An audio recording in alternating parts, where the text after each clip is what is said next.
The last video in this little group of 3 I'm going to do now, it's not a specific exercise, it's actually more about some relaxation techniques that are really nice when you've finished doing an exercise, especially those ones with one or both legs at the coffee table position.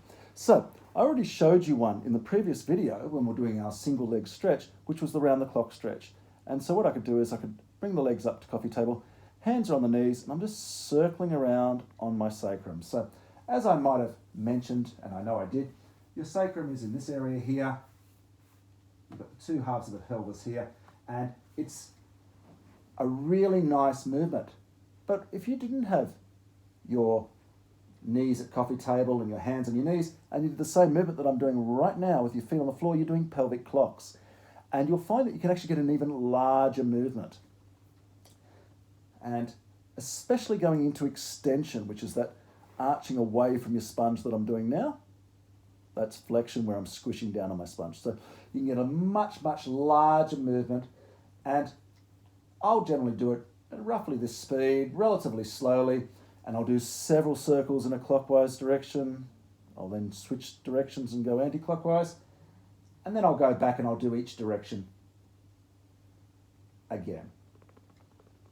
So I'll do several circles each time, and it's a really nice one for helping to relax and release across the back of the pelvis and through that lower back area. Another nice relaxing exercise that's great to do is spinal rotations. So I can put my arms out to the side, and what I'm going to do is I'm going to drop my knees to the right and slowly roll my head to the left. I'm going to breathe in as I come back to the center. I'm going to breathe out as I slowly drop my knees to the left and roll my head to the right. Now what I'm feeling here is various things. I can feel a lovely stretch here across my hips. I can also feel it through the side of my waist, lower back area. In fact, I can actually hold this position and enjoy a stretch when I'm doing my pretzel stretches as well, when I'm stretching through my hips after any of our hip exercises. So quite often I'll use the analogy that your spine, it's like a wet hand washer, and you're just gently wringing that hand washer in your hands to squeeze all the water out of it. And we're doing that nice and gently with our spine as we rotate side to side. Another one that's really lovely is your sacroiliac joint mobility. Now I've already mentioned your sacrum. The iliac refers to the pelvis, and it's the joint, you've got a left and a right sacroiliac joint, and we're going to mobilize that joint. So what I'm going to do is I'm going to start off by pushing my right foot and my right leg away from my rib cage. At the same time, I'll draw my left hip and leg in towards the rib cage. So I'm lengthening out the right-hand side as I shorten on the left-hand side. These are my elastic muscles here. And then I'm going to slowly switch. Nice and relaxed. So your pelvis is like a seesaw, lying on its side, and you're just gently seesawing it, and you're listening to your body. If you find some tight sore spots, you might want to stop and hold and enjoy the little release that more often than not you'll get through that region. Take your time. So at the moment with our sacroiliac joint mobility, we're just moving what's called the frontal plane, and the floor right now is also the frontal plane for me. It's an imaginary plane that separates the front half from the back half of your body.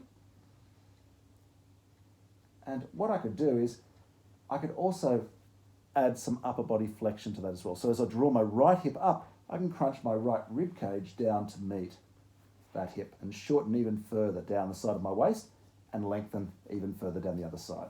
And then I could do the same thing to the other side. So I'm still moving in the frontal plane. So this is another variation of your sacroiliac joint mobility. And then we could move into our morning yawning stretch. I can't even say it. And this is where our pelvis might tip water out of the front or the back of our bowl. We might rotate. It really doesn't matter, but you're just going to let your rib cage, your pelvis, and your spinal column basically move wherever it likes. And this is probably something you might well do first thing in the morning. And again, it's almost like you're searching for tight, sore areas, which in some ways you are. And if you find them, you can stop and hold. Use your breathing to just help relax and release through those tight little sore spots. If you've just done the relaxation for a few minutes, then this is a perfect time, or first thing in the morning. Perfect time for stretching through these muscles. I'm just going to enjoy a bit of extension. And that is a little group of muscles, or not muscles, it's a little group of exercises which is really nice for helping to relax, especially through the lower back. So spinal rotation, sacroiliac joint mobility, round the clock stretch, pelvic clocks, and other exercises which will also help through that region are things such as chest release, which we've already covered, swan dive, and a great way of activating through some of these smaller muscles is side kicks. So all of those exercises we've already covered with our technique videos, so feel free to go and have a look at those now. Hope you enjoyed those.